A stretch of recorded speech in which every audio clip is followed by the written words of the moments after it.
विनापरवाना आयुर्वेदिक औषध उत्पादन करणाऱ्या कंपनीचा वसईमध्ये भांडाफोड झाला आहे। 1,41,41,00,000चे औषध व त्या तयार करण्यासाठी लागणाऱ्या मशिनरी, पॅकिंग मटेरियल, लेबल्स इत्यादी माल जप्त केला आहे।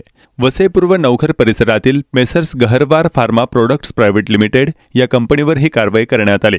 मुंबई, ठाणे आणि पालघर अन्न व औषध प्रशासनाने संयुक्तरित्या ही कारवाई केली आहे। औषध उत्पादन करण्याचा परवाना नसतानाही बेकायदेशीरपणे आयुर्वेदिक औषध बनवून ही कंपनी दुसऱ्या कंपनीचे लेबल्स चिटकवून औषधाचे उत्पादन करत होती।